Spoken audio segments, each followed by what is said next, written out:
The views and opinions expressed by the hosts and the guests do not reflect those of the show, the management, and the company. Hello, sa ako dito, tamang oras mismo po ba ito? President Martinez po ito. Aaksyonan po ba agad natin niya ora mismo? Tandaan niyo, ito yung dating airport.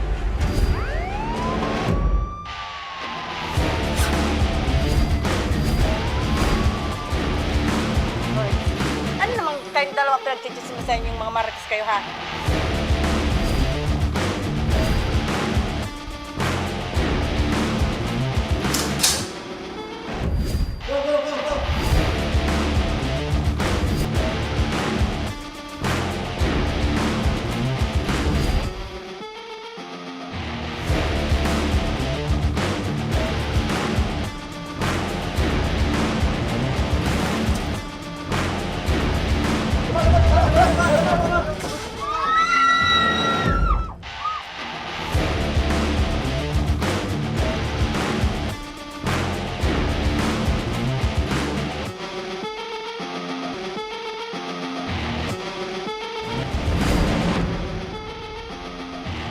Magandang hapon sa inyong mga ka-aksyon. Live na live tayo ngayong araw ng Biyernes para magbigay ng serbisyo publiko. At live tayong napapakinggan sa 90.3 Radyo Oragon Sorsogon, 88.3 sa Catanduanes, 90.7 Legazpi City, at live rin tayong napapanood sa ating YouTube account. Napapanood rin tayo sa Congress TV tuwing alas 7 hanggang alas 8 ng gabi, mula Lunes hanggang Biyernes sa Congress TV Channel 15 sa Metro Manila at Channel 62 sa GMA for the Box. Umpisahan na natin ang tabang ora mismo. Ito mga ka-aksyon, isang nakakaalarmang sumbong ang aming natanggap mula sa Camarines Norte dahil isang batang lalaki ang nahuling nagnakaw ng pera sa kanang isang karinderya at makikita ang buong pangyayari sa isang CCTV footage na tila kabisado na at sanay na ang bata sa gawaing ito. Panawagan ng may-ari na maiayos at mabigyan ng tamang leksyon ang batang ito habang maaga pa. Ang CCTV footage na ipinadala ni Marceline Carillo, panoorin po natin ito.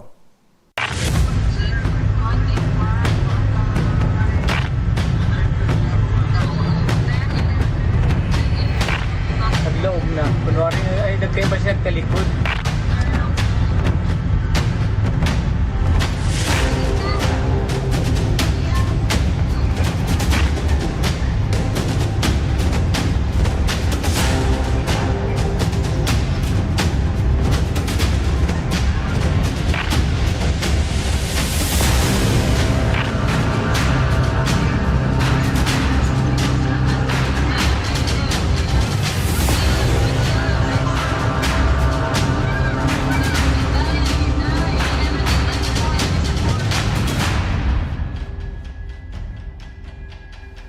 At para sa alalahaning ito, makakausap natin ngayon live mula sa satellite office ng Camarines Norte, si Marceline Carillo, ang may-ari ng karinderya. At kasama niya rin si Ruel Acunin, isa rin sa residente sa Barangay Lagun. Magandang hapon po sa inyo. Magandang hapon naman po. Opo, unahin ko muna si Ma'am Marceline. Ma'am, maaari nyo bang maikwento yung buong pangyayari? Kailan ito nangyari? Anong oras? Ito po. Magandang araw po. Bali, nangyari po yung magnanakaw ng bata dito diba natin sa March 5 or 4 sa oras ng alas ng umaga hanggang 6:30 ng umaga. And then, bali, kakasara lang namin noon ng alas 5 ng umaga dito sa bundahan. Tapos, dahil may CCTV na kami, nakita namin sa CCTV na may bata sa addictive. Pero wait mo namin sa nakita nung pagbaba ko ng asawa ko dahil magbubukas ko kayo sa ulit. Ayun ang umaga ng mga alas 8 ay wala nang laman yung paha na kung saan doon iniwan ng aming kahera at ng staff namin ibenta ng gabi. So, nung nalaman niya bukas lahat, naghahanap siya ng benta ng pagkagabi. Tinanong niya ako kung kinuha ko lang sa titulis. Tapos, doon na kami nag-double check sa CCTV kung may kumuha ba or manamit lang yung pera. And then habang nag-review po kami ng CCTV, Doon nakitaan namin isang bata na nasa-pink, nagpupat po yung kanyang pick at pero nakabike po siya. So, mula nung dumaan po siya hanggang bumalik siya, parang nag-tilit siya, tumingin sa paligid. Yung may tao na nakakasik sa kanya. Then, diretso po siya dito sa katabi namin sa establishmento, which is Lumalandia po. Dahil nakabukas po yung gate, nalalabas lang po ng may-ari. Opo. So, tapos doon niya po pinahit yung bike niya. Pumalis po siya dito sa may labas namin at sinigit po kung saan sa pwedeng dumaan. So, isa niya yung mga injuries namin kasi may harap po din eh. So, nakasarap po yung roll up ha, kandado naman. So, pinatry niyang ipasok yung katawan niya pero hindi basa nga. So, dumaritso na siya dito sa village and then may halaman, sabi nung video sa kabila po, bakit daw po dun sa halaman. Kasi mataas po yung bakod, yung boundary ng kabilang tindahan at sa tindahan namin. So, pinakit niya po at ayon doon sa kay doktora na ilang pesos pa nga daw pong nahulog yung bata. Pero inulit-ulit niya hanggang maka-affect po siya sa bakod at kumabit doon sa poste ng ilawan na solar nila at hanggang makaratawid na po dito sa aming bakod. At ay pasok po na yung sarili niya dito sa kasila, doon siya dumaan. Nahagit po siya ng CCTV namin, hindi pa kasi na, pero ulo lang, dahil maliit niya, dahil bata niya. So, inilag sa abot of camera. And then, pagpasok niya sa kusina, may pituan doon na po yung baka namin, yung counter. So, pinilikpad niya yung lahat sa counter, kaya nakukuha siya. And then, pag hawak niya doon sa counter, nandun CCTV niya. So, binuksan niya lang. Dahil nakabalot nga po yung pera, dahil for remake na nga po yun. So, kinuha niya na on the spot, yung pera. At pati yung mga points, kapag yung mga pera sa pera. Hindi siguro na namalayan niya na may tao sa taas, kasi sa taas lang naman po kami naka-stay. At yung asawa ko nga po, nandito lang naman sila sa labas, sa taas namin, kasi nag-aabang lang siya ng oras. Para matapalipas lang siya ng oras. And then, sunod naman niya may tao, kaya namadali na siyang lumabas. Kaya doon sa second video po, doon sa CCTV namin, nakita po doon yung paano siya mag-escape, galing dito sa loob ng kabilang bakod. Na namamadali siya na nakabike. Natupa pa nga isa kasagat po. So, doon. And then, tumaretso na siya ng escape. Tapos yung CCTV po, dinaretso ko lang. Tuloy nang kukulili po ba siya? O diretso kung saan siya, baka may kasama. Pero wala naman po ako nakikasama niya hanggang sa diretso na habit ng CCTV niya. Opo, so ibig sabihin ma'am, sa pagkakwento mo po, bago ito makatakas itong bata, meron pang nakakita sana. Opo, kasi ang nagkapagkwento po sa amin, yung kumain po dito, tricycle driver. Sabi niya, nung nalaman niya na nawawala sa amin, may nakita daw nga siya dito sa may labas namin, sa bata, nakaupo. Opo. Kasi naman siya, bata, parang sana. Opo, sabi niyo ma'am, around 6:30 AM itong posibleng nagnakaw itong batang ito. Mga anong oras Opo, niyo ma'am? kasi- Opo, mga anong oras niyo ma'am napansin na nanakawan na pala yung sakahera niyo ma'am? Ano na po siya, 7 or 8. Diba, kasi pabukas po kami, bubukas kami ng 9. So, asawa ko na rin, papalipas sa taas namin. Kasi nagtaas din ito, kailan din yung taas. Opo, nasa magkano ma'am lahat-lahat itong nakuha ng bata dun sa kahera po ma'am? Ang nakuha ng ito ng bata ay nasa 10,000 po, kasi po, nakakasanayan namin na bago po ako umakyat dito kasi matulog, pinukuha ko na yung mga buo. Kaya naiwanan ko na yung mga 100, ganyan, yung mga buhaya, pang sukli. So, muli na lang po, mas okay naman kasi yung nakuha namin, hindi naman lahat nakuha. So, maganda na sila pang palikos pa naman na pwede ko palitan. Opo, ito bang bata ma'am, according sa CCTV, nakilala mo ba ito? Opo, nakilala ko siya kasi lagi po siya dito dumadaan dahil parang children niya, pag dito siya nakikiinom, pag ina-allow naman namin, kasi siya bata, nauuhaw din po pag alam naman namin na wala isang kurang sa pagkain. So, tayo stupid siya, payagan na natin. So, parang lagi siyang gano'n, so, parang nakapalagay na namin ang loob. Hindi na namin na-expect na gagawin niya yun sa amin kasi na parang okay naman siya, parang Okay, So, hindi naman siya tunatabol. Opo. So, ibig sabihin, ma'am, binibigyan niyo po ito ng pagkain, tapos ito rin yung nagdakaw dyan sa negosyo niyo, ma'am. Opo, parang gano'n. Kasi parang ano kasi sila eh, parang mga students pagdaan-daan na paggabi. Yun, so yun. Opo. Ito ba, ma'am, na insidente ng pagnakaw po dyan sa karinderya niyo, ma'am? First time po ba ito or meron ng mga nakaraang na ninakawan rin kayo? Dalawang beses na po ito, nung nakaraang taon, tsaka ngayon. Ito bang bata rin ang gumawa, ma'am? Ay, hindi ko lang po kasi sure kung ito din. Kasi nung una po namin is parang 1 week before tayo mag-reopen itong tindahan. So, wala pa tayong security. So, nung nangyari yung nakawan, doon na kami na patipad na security. Opo. Ito bang insidente, ma'am, na ipaabot niyo, ma'am, sa barangay or na ipablatter po, ma'am? Dahil pag-latter din po namin sa ng una. Opo. Ikaw naman, Sir Ruel. Opo, Sir Ruel, kilala niyo po ba itong batang itong nasa CCTV na kumuha ng pera dyan sa karinderya? Ito sir, batang ito, lagi yan ditong, hindi naman namin nakalain na ganyang gagawin. Lagi lang kasi yan naghihingi. Kasi meron ditong establishment sir na lagi nilang tinatambayan. Then hihingi sila pag may customer na lalabas, hihingi sila. Hindi namin totally alam na gagawa ito ng ganito. Kasi meron kasi ditong medyo may edad na, siguro na pag-uutusan itong mga bata. Kasi yung bata niya, wala namang kakayang mag-isip ng ganong magnakaw. Ang alam niyan, pag nagutom, humingi ng pagkain.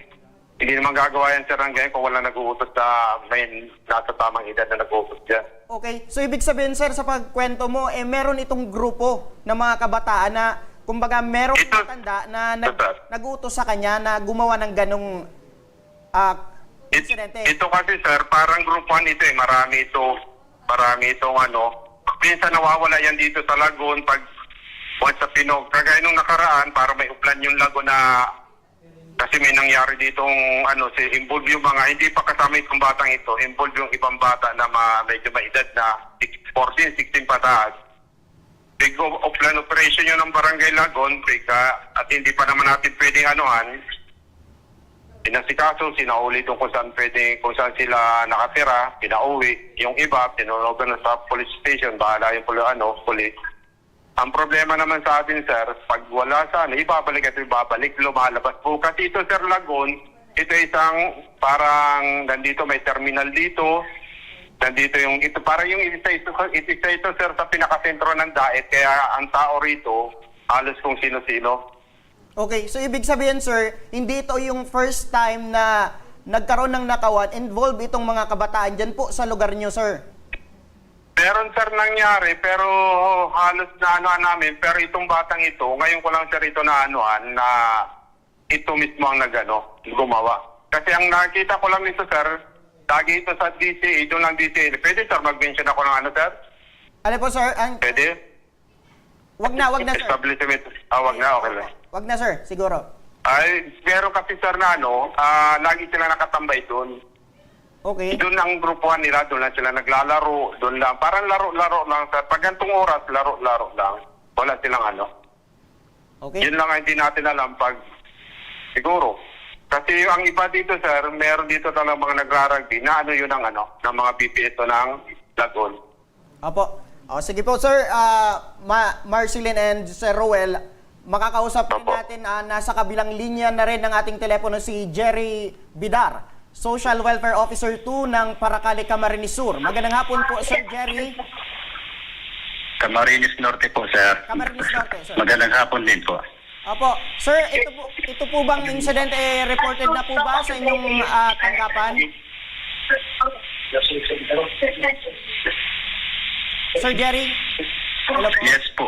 Opo. Yes po. Opo. Ito po bang incident, sir, reported na po sa inyong tanggapan itong nakawan po dyan sa Barangay Lagon? Totoo po niya, napanood ko pa lang po sa Facebook. At nirelay na po yan sa akin ng MSWD ng Daet. Opo. Ito po ba itong batang ito, may record na po ba ito dyan sa inyong tanggapan? Yes po. Okay. Mga ilang taon na po itong bata kung sa ating record, sir? Since kasi minor de edad po yan ay nag-umpisa po yan sa akin 9 years old. Okay. So, ibig sabihin talaga, sir, meron na talaga itong mga record ng mga ganitong insidente po, sir, dyan sa inyong lugar? Yes po, opo. Okay. Sir, ano po yung intervention na isinasagawa ng Baracale MSWDO regarding po dito? Sa totoo po niyan, marami na pong beses. Sa tuwi pong nire-report yan sa akin.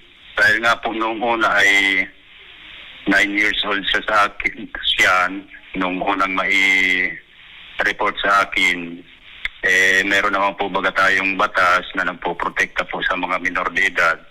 So, ang una pong intervention na ginawa ko ay patawag po sa magulang, then counseling, then meron na din pong mga financial assistance para po ma-divert yung kanyang pag-uugali, yung gawain niyang ganun.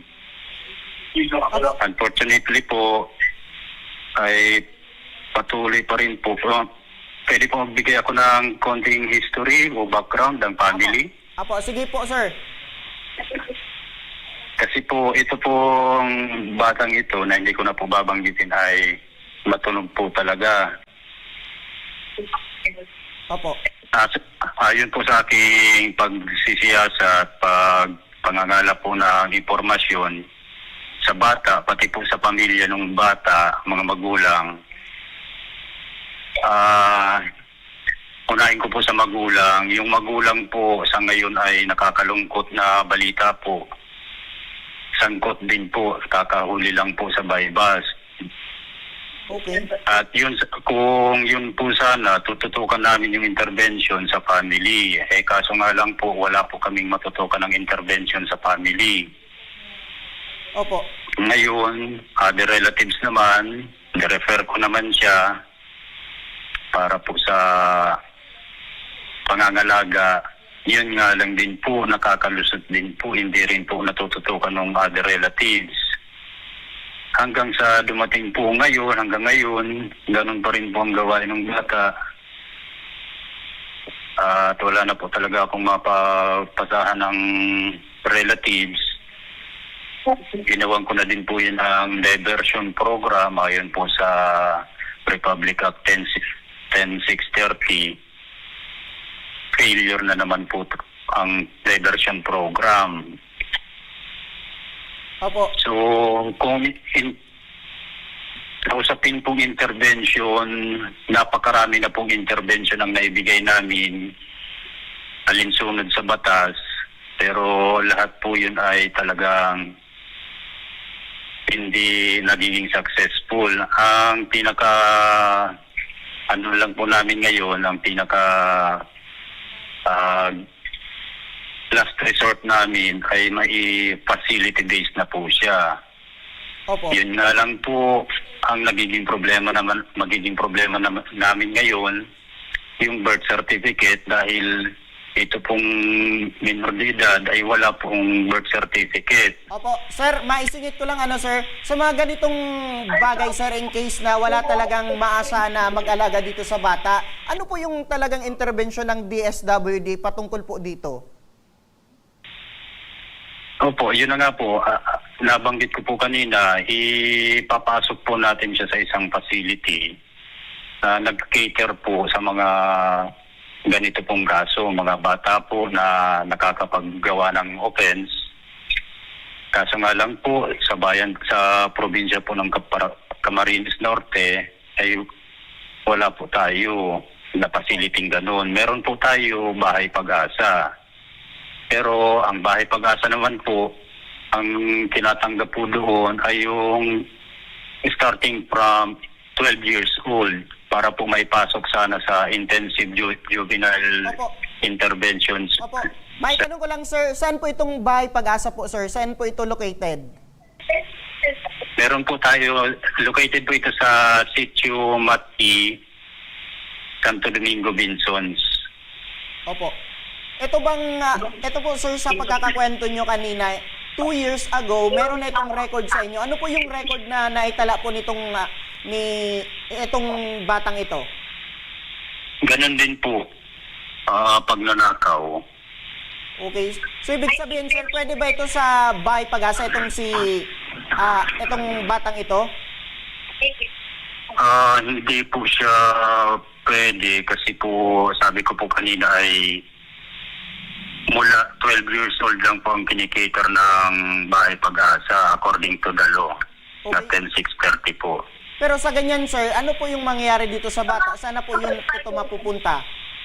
Nakikipagtulungan na po kami sa DSWD Regional Office 5. Naghahanap po kami ngayon ng facility o center na pwede po mag-cater sa kanya Opo, tama. ng ganitong kaso po. Opo, tama po sir kasi abang bata pa, kumbaga Opo. dapat maputol na itong gawain kasi abang Opo. lumalaki siya, parang nagiging normal na sa kanya itong pagnanakaw po sir. Yun na nga po, nag-aalala din po ako sa ng bata at baka hindi naman natin ginugusto, baka kung ano na lang mangyari din sa bata kahit po ganun ay yan ay iniisip pa rin natin ay biktima ng kanilang sitwasyon. At sa kwento ko po kanina baga ay talaga po walang masasandalan yung bata. Opo. So habang naghahanap po tayo ng facility dito sa bata, sir, ano po yung pwedeng remedios or dapat gawin dito sa bata, sir?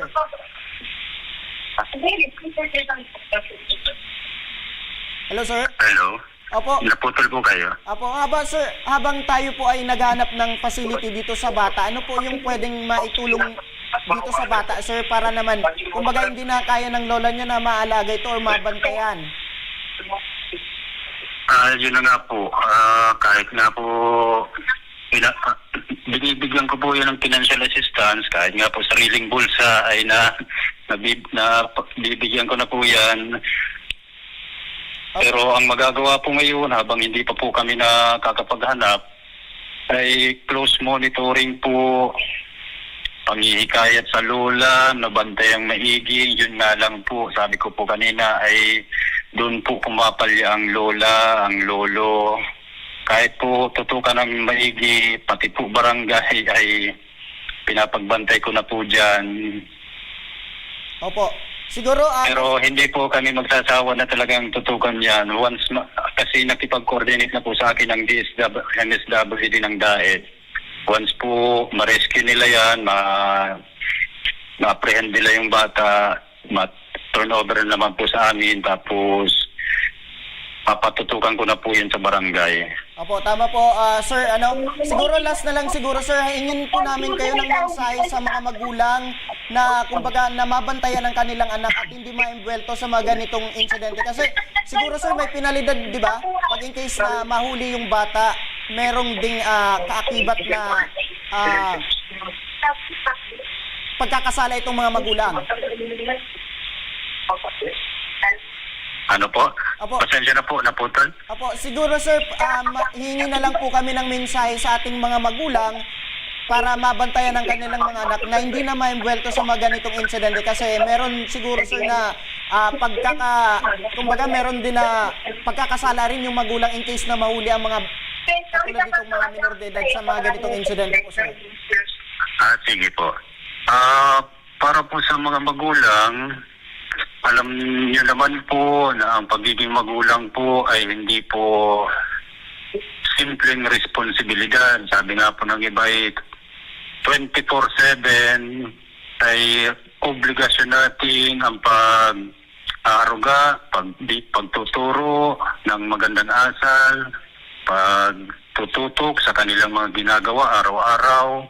Napakalawak po ng responsibilidad ninyo natin bilang mga magulang. So sana po sa mga magulang, huwag po tayo magsasawa na pangaralan, tutukan, turuan, at bigyan ng advice ang mga bata. Lalo sa panahon na nagkakamali pa ang mga bata, huwag naman po sana magresulta sa anumang pananakit. Kasi ang pananakit po ay hindi po magre-resulta ng maganda. Medyo ang Pagbata po kasi ay kung anong ginagawa sa kanya ay tumatatak po talaga yan sa utak ng bata. So, hindi po talaga simple ang responsibilidad gawain ng isang magulang. Kaya po wag po tayo magsasawa na maging ehemplo, magturo, Opo. tumutok sa mga anak po. Apo. Sige po sir, kami po ay patuloy na makikipag-ugnayan sa inyo para mapabuti itong kalagayan ng bata. At may team po kami na pupunta po dyan sa Camarines Norte para makatulong po sa inyo. Okay po, wala pong anuman. Opo, maraming salamat po Jerry Bidar, ang Social Welfare Officer 2 ng Paracali, Camarines Norte. Maraming salamat din po. Opo, sige, balikan natin si Maricel at si Noel. Okay po. Apo, sir, makikipag-ugnayan po ang aming team dyan sa Camarines Norte para at sasamahan ka sa tanggapan ng MSWDO para makatulong sa batang ito na kumbaga hindi na maulit at hindi na makapangbiktima pa ng mga ganitong insidente at para makatulong na rin sa bata at mai-report po ito. Okay. Sige po. Sige po. Apo, narinig niyo sir? Opo. Apo. Maraming salamat po ulit. Balikan na natin si Marceline. Marceline? Yes po. Apo. Hello po, Marceline. Yes po, sir. Apo. Ma'am, kami po ay makikipag-ugnayan po sa inyo at sa MSWDO para mabigyan ng formal na or ma-report na po ito ng itong batang ito at hindi na maulit pa or hindi na makapambiktima pa ng mga ganitong insidente po, ma'am. Apo, ma'am, kung meron ka pong mensahe, ano po iyon? Mensahe po para sa bata. Apo, ma'am. At siguro i-generalize na lang natin. Gusto sa bata. Kung nasaan man po siya, sana matulungan natin. Tulungan ng mga otoridad at may kakayahan na matulungan yung mga ganitong bata. At sila po yung may kailangan ng tamang aruga, tamang atensyon na hinahanap nila na dapat na naibigay sa kanila. Kung maaari po ay mapag-aral, para mag-isip sa kanya family at hindi na makulit.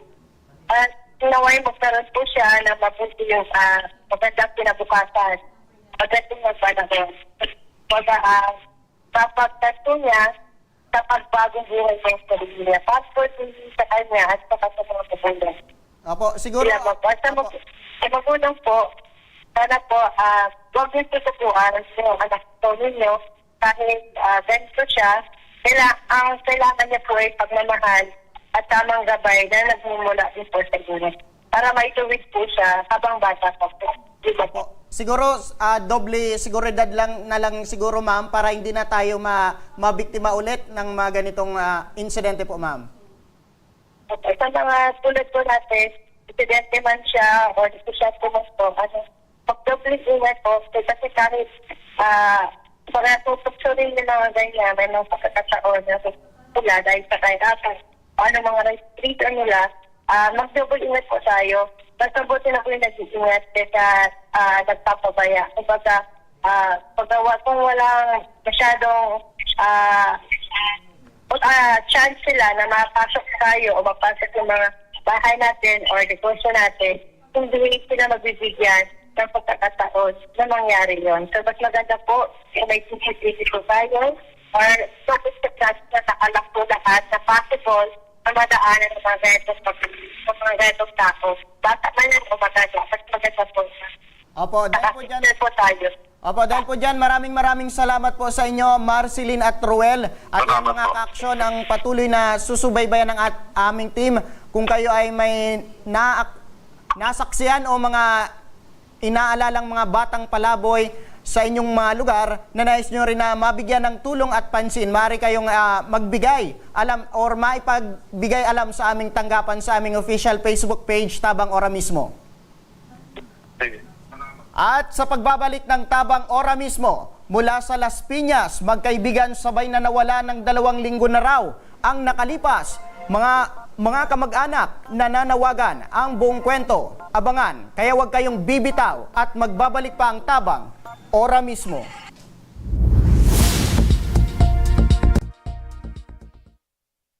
Marahin aldaw sa Indo Gabos. Ang aldaw na ini ay para sa Indo, para sa tuyang mga kababayang Bicolano na nangangaipuhan kan kalinga, asin manlain-lain na medikal na serbisyo. Ini po ang sa tuyang dalan para makapaghatod kan serbisyo maski guraano ini karayo o karani ang sa Indong kinamumugtakan. Ang Tarabangan Caravan ay sarupong inisyatibo kanako Bicol Party List na igwang layunin na darahon ang serbisyo medikal asin dental direkta sa saindong mga komunidad. Aram po niya to na daigabos may kakayahan o pagkakataon na makaduman sa ospital o klinika. Kaya't kami na po ang nagrarani sa Indo. Kaibahan ang matitibay na doktor, dentista, medical personnel, asin mga volunteer kan ako Bicol Party List. Libre po gabos ang serbisyo medikal, dental, laboratory, asin mga bulong. Wala po kamo na dapat ihadit sa gastusin ta ini ay para sa indong kalusugan. Kaiba taman po ang sa tuyang programa ang libreng gupit asin masahe para sa satuyang mga kababayan. Maliban digdi, may local recruitment activity man kita ngunyan. Ini po sarong biyaya para sa satuyang mga kababayan na nag-aanap kitrabaho. Sana po ay makatabang ini sa Indo. Tangani, makaanap ki mga bagong oportunidad para sa Indong pamilya. Mga kababayan, buya ko pong ipaabot sa Indo na ako Bicol Party List permi yaon para sa Indo. Sadto ngunyan asin sa maabot. Kami po ay padagos paglilingkod sa bawat Bicolano. Kami po ay nagpapasalamat sa saindong padagos na suporta. Habang yaon ang suporta kan kada Bicolano sa ako Bicol Party List, padagos po niya to dadarahon ang mga programa na direktang nakakapiktar asin nakakatabang sa Saindo Gabos. Sa giraray, dakulaw pasasalamat po sa indong pagtangkilig asin pagtitiwala naway padagos niya tong ipangadji ang mga kalusugan asin kaligtasan kang bawat saro. Padagos po kitang magtarabangan asin magkasararo para sa mas malusog asin masiglang Bicolandia. Dakulang salamat po asin marahin na aldaw sa Indo Gabos.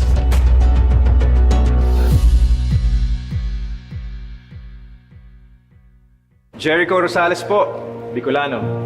Ngunyan takaypuan, kitabang at kasurog sa edukasyon, sa kalusugan, at kabuhayan sa panahon ning sakuna. Ang ako Bicol, katabang at kasurugta sa pagtaoki scholarship sa mga aking na nangangaypuan. Katabang at kasurugta sa kalusugan, kasurog sa pagpasar ni Eddie Garcia Law.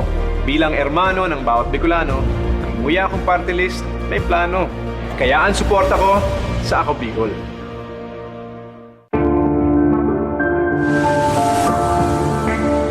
Sabi nila, wala ka daw ginawa nung nakaupo ka sa Senado. Ano pinanindigan mo? Pinanindigan ni Senator Lito kaming mahihirap. Binigyan niya kami ng libreng tulong legal para umunlad. Gagawin ko ang lahat para magbayad sila. Kot! Ang sabi nila, artista ka lang. Ano bang magagawa ng isang action star? Marami nang nagawa si Senator Lito. At ang isa dito ay yung pag-aksyon niya para sa kapakanan naming mga manggagawa. Ang sabi nila, hindi ka daw nakapagtapos sa pag-aaral. Paano mo kami matutulungan? Hindi nga siya nakapagtapos, pero ginawa niya ang lahat para kami ay makagraduate na! Ilan lang yan sa maraming nagawa ni Senator Lito Lapid. Lito Lapid. Dumanas ka man ng hirap. Lahat ng sabi-sabi sa'yo, inaksyonan mo.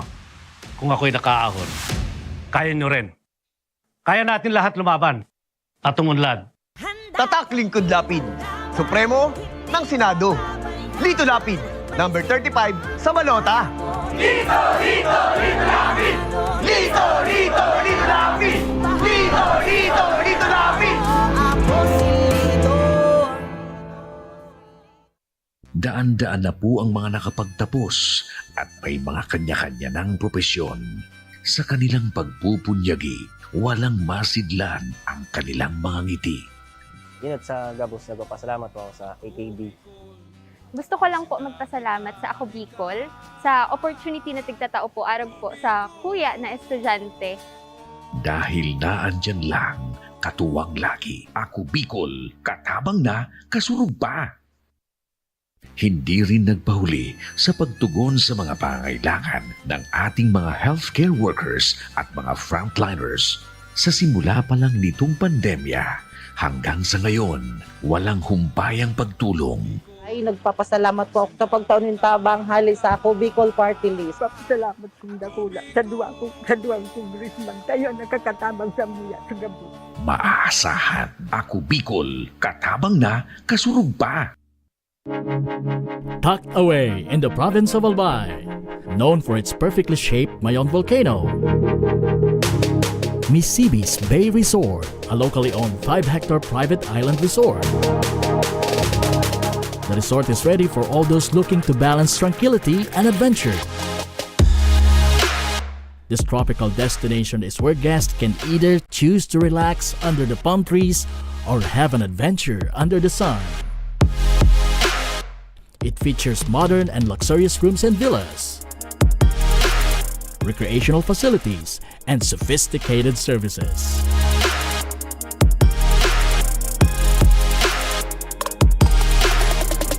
Come and experience Misibis Bay Resort, your tropical island getaway.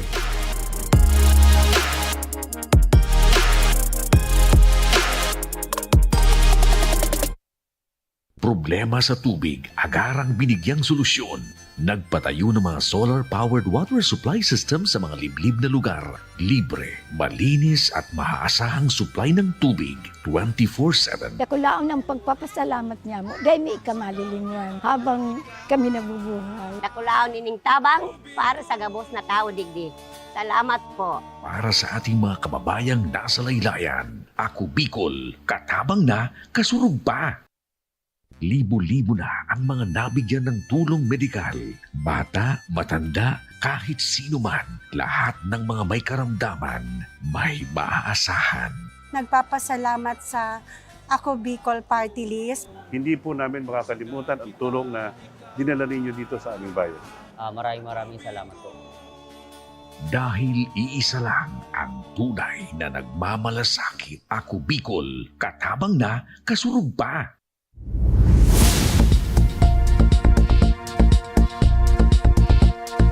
Nagbabalik ang tabang ora mismo. Ito mga kaaksyon mula sa Las Piñas. Dalawang magkaibigan ang di umano ay 2 linggo nang hindi nakikita at nakokontak. Hinaing ng mga kamag-anak ay matulungan mahagilap sina Roderick Roda Martinez, 45 years old, at si Raven Katindig, 18 years old. Ang pinadalang panawagan ni Marites Duran, ang kapatid ni Roda. Panoorin po natin ito. Ako po si Marites Duran. Nananawagan po ako. Yung kapatid ko po kasi na si Roderick Martinez aka Roda Duran ay nawawala po siya. Siya po ay nakastay sa Las Piñas, Metro Manila. 3 weeks na pong nawawala. Nakakausap din po namin yung amo niya, may-ari ng parlor na pinapasokan niya. May kasama daw po na binatilyo yung kapatid ko na last day na nakita.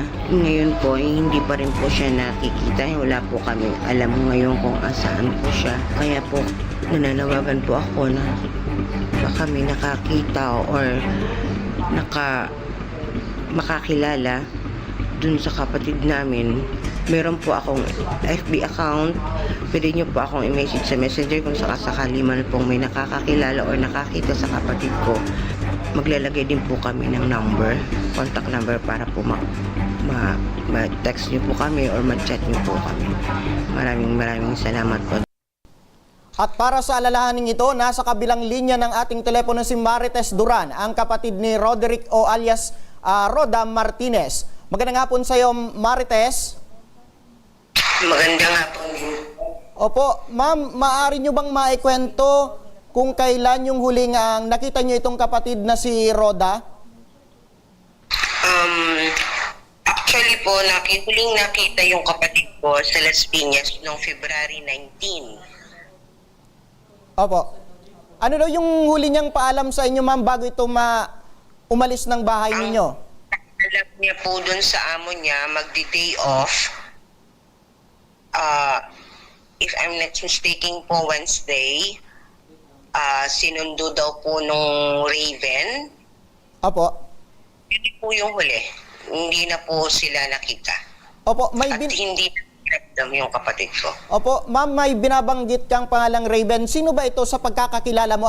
Kaano-ano daw ito ng kapatid mong si Roda? Yung Raven po, siya po yung kasama nung kapatid ko that day na nawala, na sumundo sa kapatid ko. Okay, so ibig sabihin, ma'am, first time nyo lang na makilala itong si Raven? Actually, hindi ko siya kilala. Okay. Ang amo po nung kapatid ko ang nakakakilala sa kanya. Okay. So ano daw yung paalam sa yun, ma'am, ni Roda bago ito umalis? Ang paalam niya po is magdi-day off lang po. Tapos yun na, ma'am, hindi nyo na magilap. Meron ba itong dalang cellphone or na sinubukan nyo bang makontak ito, ma'am, si Roda? Sinubukan pong i-contact pero wala pong makontak. Kahit po yung Revin, hindi makontak din po ng pamilya niya. And si Roda po kasi may time din po yan na umaalis pero nagpapaalam po yan. And then halimbawa dalawang araw man yan hindi dumating, nagme-message yan or tumatawag. Kahit po yun walang cellphone, gumagawa yan ng paraan na makapag-sign in sa iba at makapagpaalam. Okay. Maka-abiso. Okay. Talagang nagpapaalam to, ma'am, si Roda, no? Talagang may something talaga dito sa pagkawalan ng kapatid mo at itong si Raven. Opo. Ma'am, natatandaan mo po ba ang huling suot na damit nito ni Roda? Hindi po na matandaan yung huling suot niya. Basta may dala lang daw ng maliit na bag, siguro sling bag. Actually, ugali naman talaga yun na magdala ng, meron siyang suklay, polvo, lipstick, yun lang. Siguro yun lang ang laman. Okay, so ibig sabihin, wala naman itong dalang bag na malaki or kumbaga lagay ng damit? Wala. Opo. Lahat po ng gamit niya is andun. Opo. Ito bang insidente, ma'am, na-report niyo po ba sa barangay or sa PNP? Noong March 4 po, na-report na po sa Las Piñas Police at sa barangay. Opo. Sa magkakapatid, ma'am, pangilan po ito si Roda? Sa amin po pangatlo. Opo. Ma'am, sandali lang po kasi nasa kabilang linya na rin ng ating telepono itong si Angelita Orbeta, ang nanay naman ni Raven Katindig. Magandang hapon sa iyo, Nanay Angelita. Opo. Opo. Ma'am, ito bang anak niyo, ma'am, nagpaalam kung saan daw pupunta? Kasi 2 linggo na nang nakalipas, hindi pa kumbaga, hindi niyo pa nakukontak. Hindi po. Nung umalis po, nandito po yan sa bahay. Yung dalawa na yan, Roda, saka yung anak ko po. Dito nagtatambay po yan kasi naglalaro sila ng slot sa games. Opo. Noong unang umalis si Roda, tapos naligo yung anak ko. Pagkaligo, walang sabi-sabi kung saan pupunta. Basta umalis sila. Akala ko naman dyan lang, babalik sila. Mga ilang araw na wala ako talaga. Okay. Tapos hinalam ko po doon sa may parlor, yung Roda. Ang sabi sa akin, wala ako si Roda rito. Kasama po yung anak ko, yun ang sabi. Ay naku, sabi ko, ano ba yan? Kasi hindi mo lang sabi sa akin na ganun nga na umalis sila, na saan sila pupunta. Wala. Mga ilang araw na magdadalawang linggo na, wala pa rin po. Kaya nag-alala na po ko. Yun, nag-report na po ko sa barangay. Yun ho. At pinuntahan ko pa yung parlor na may-ari ng pinapasukan ni Roda po. Okay. So ma'am, ibig sabihin ma'am, bago ito mawala, nanggaling pa dyan mismo sa bahay ninyo ma'am, itong dalawa. Opo, dito po talaga sila naglalaro ng games po. Okay, bago ito ma'am mawala itong anak nyo ma'am, meron ba siyang napansin na merong bit-bit siyang bag or mga gamit? Wala ho. Pagtapos maligo kasi, t-shirt na puti. Tapos ang shirt na puti, naka-all white po siya eh. Okay. Pagkaligo, wala, umalis na. Okay, t-shirt na puti. Ilang araw na po, wala, hindi nagbabalita ho. Opo, t-shirt na puti at short na puti ma'am. Oho, all white sila ho. All white po siyang nakasuot po. Okay, so sinasabi mo ma'am, pagkakakwento mo ma'am, posibleng magkasama itong si Roderick at itong anak mong si Raven. Opo, kasi nandito pa ho sila eh. Parang narinig ko po may pupuntahan sila. Hindi naman nagpaalam yung anak ko saan pupunta. Basta lang umalis. Okay. So before ito mawala ma'am, meron ba siyang nasabi sa'yo na kumbaga kahit magpaalam lamang na may pupuntahan silang dalawa? Wala ho. Kaya nga ho, nag-report kung ano, kaya hinahanap ko po yung anak ko po eh. Wala talaga ho sabi ho. Opo. Ito ma'am na anak mo ma'am si Raven, 18 years old. Nag-aaral pa po ba ito? Hindi na po. Okay. May dala ba siyang ng mga oras na yun ma'am na cellphone na pwede natin makontak sana? Wala ho. Wala akong dalang cellphone niyo kasi gumagamit lang po sa akin yung cellphone eh. Okay. So ito ma'am na, maitanong ko lang ma'am ma'am ito bang si Roderick, gaano mo siya ma'am kakilala? Roderick yun. Raven po, Raven. Apo, ito ma'am na kasama ni Raven, itong si Roda, gaano mo siya ma'am kakilala? Wala akong dala. Wala akong dala. Pagkatapos sa ligo, wala akong kadala-dala po yun. Ma'am, Nakadamit lang po yun. Opo, ang ibig kong sabihin ma'am, kilalahan niyo pa itong si Roda, itong nakasama ni Raven? Hindi po masyado kasi ilang araw pa lang ho, pabalik-balik siya, pupunta po siya dito kay Raven po. Siguro apat na araw pa lang po. Okay. So ibig sabihin ma'am, kumbaga hindi pa itong si Roda pamilyar sa inyo ma'am? Hindi pa ho kilala masyado po yan. Okay. Ano yung kadalasang ginagawa dyan sa bahay niyo in case na nagtatambay sa bahay niyo? Naglalaro po ng games, slot. Naglalaro po sila ng games, nag-slot. Opo. Ma'am, meron ka bang mga kaibigan ni Raven na natanungan na posibleng nakakita lamang? Nagtanong na po kami sa Parañaque po kasi madalas po yan nagpupunta yan doon eh. Kasama po si Roda. Hinahanap na po namin sa Parañaque. Wala ho, mga kaibigan, wala pa ho. Okay. Wala rin po nakakaano sa kanila kung nasaan po yun sila. Opo. Ito bang insidente ma'am, na-report niyo po ba sa barangay ninyo ma'am? Opo, na-report ko na po dito. Opo. Ma'am, sandali lang po kasi kakausapin natin ang barangay. Nasa kabilang linya ng ating telepono ang barangay admin na si Jojo Santos ng barangay Zapote, Las Piñas City. Magandang hapon sa iyo, Sir Jojo. Ayan, tinatry po nating tawagan ng barangay para malaman na kumbaga meron na ba silang lead sa pagkakawala nitong dalawa. Hello sir, Jojo. Hello po sir. Ayan, tinatry ng aming team na makontak ang barangay admin ng barangay ng Las Piñas. Hello sir. Okay, unahin na natin. Nasa kabilang linya na rin ng ating telepono si Patrolman Carlo Argame ng Substation 1 ng Las Piñas City. Magandang hapon, Patrolman Argame. Opo, sir. Ito pong insidente po ba ay na-report sa inyong tanggapan? Dahil napagtanong ako po, sir, nung March 4 ng gabi, yung mga duty natin, wala naman daw po nag-report dito. Okay.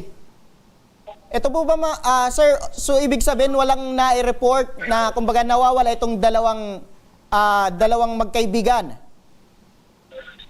Wala po, gabi po yan, di ba? Tama po, gabi. Opo, sir. Itong si Roda at si Raven. Opo. Opo. Sa ngayon, sir, maitanong ko na lang siguro, sir, ano po yung ginagawa nating hakbang para makatulong po sa paghanap dito sa dalawang nawawala po dyan sa Las Piñas? Pag ganyan po ba, pag nalagpas na po ng, sir, ng 24 hours, i-report po agad sa pinakamalapit na police station po. So, okay.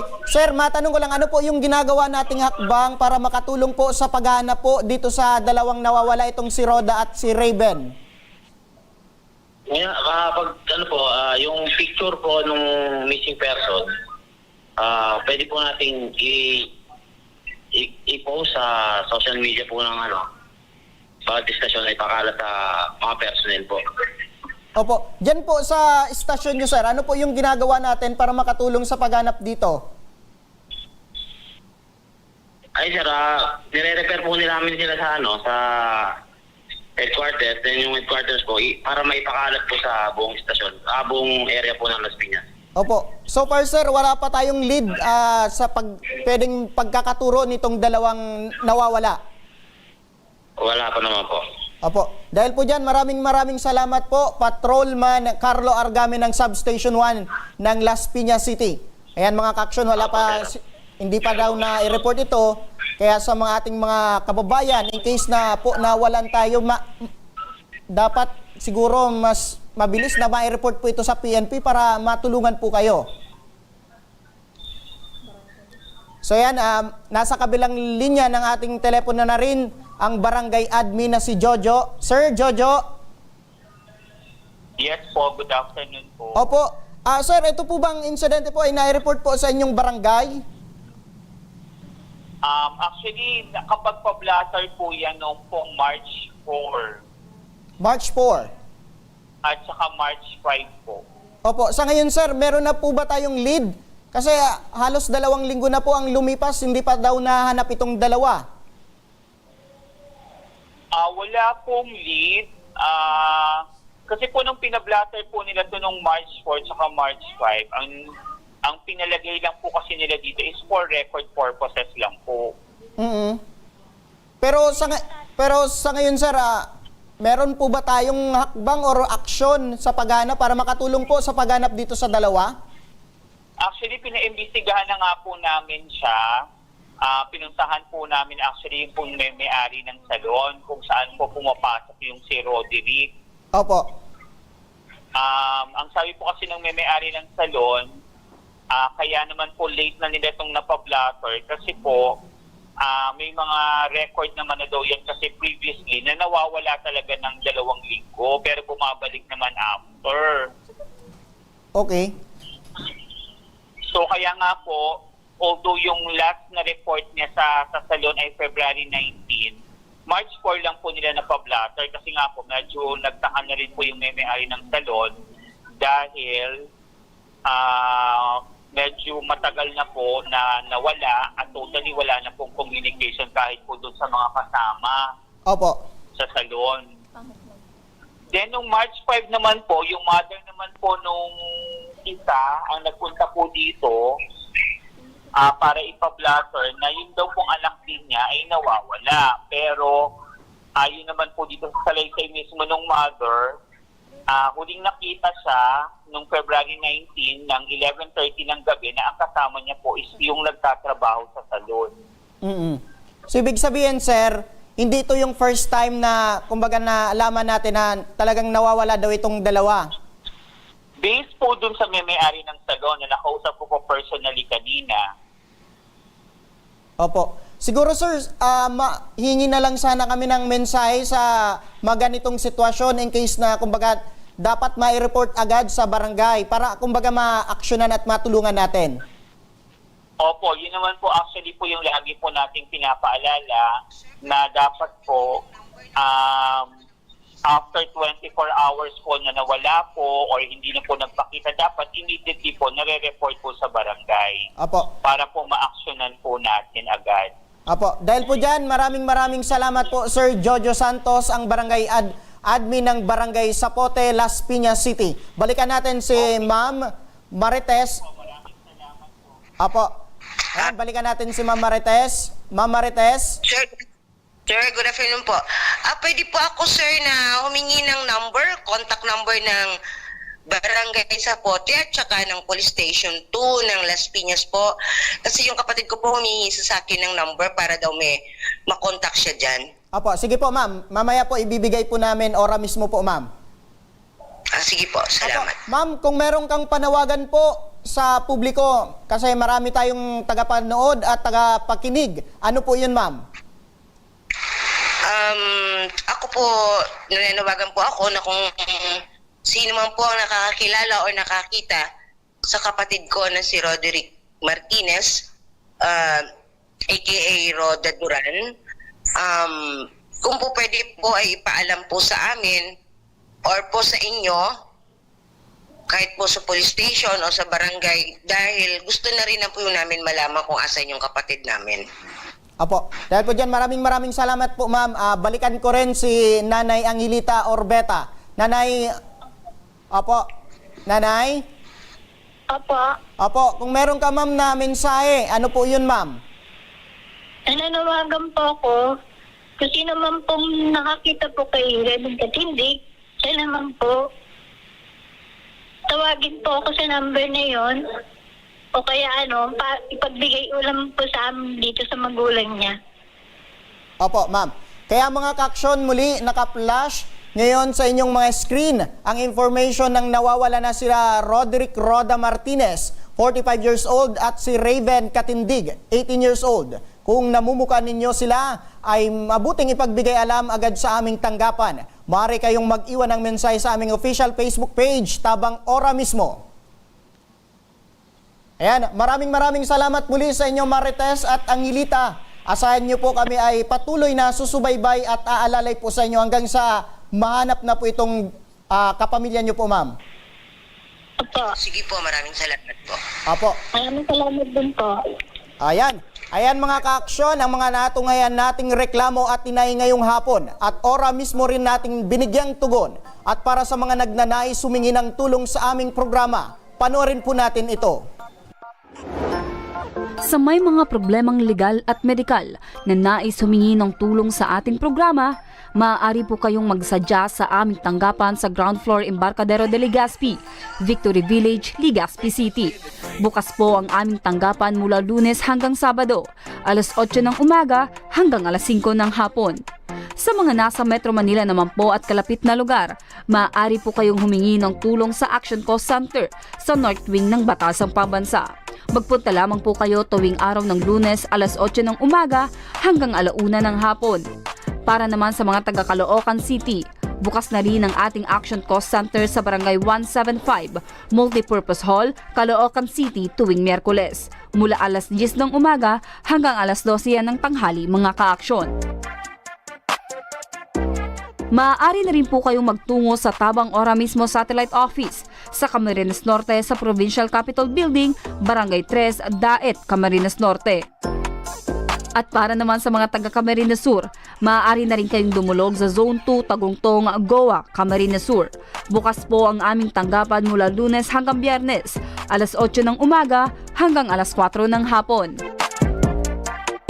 Maaari din kayo magpadala ng mensahe sa aming official Facebook page na Tabang Ora mismo.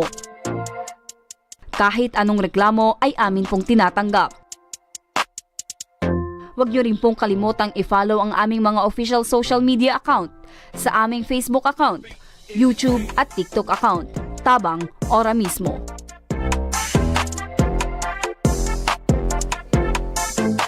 At mga kaaksyon, hanggang sa muli, sama-sama pa rin nating aksyonan ang mga problemang medikal at legal. Ito ang programang may paninindigan, tutugon sa inyong pangangailangan. Ako, si Nomer Corporal, at ito ang Tabang Ora mismo.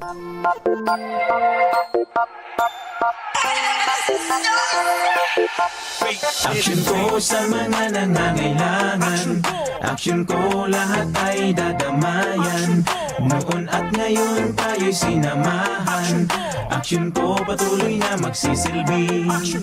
Action ko sa mga nangangailangan, action ko lahat ay dadamayan. Noon at ngayon tayo'y sinamahan.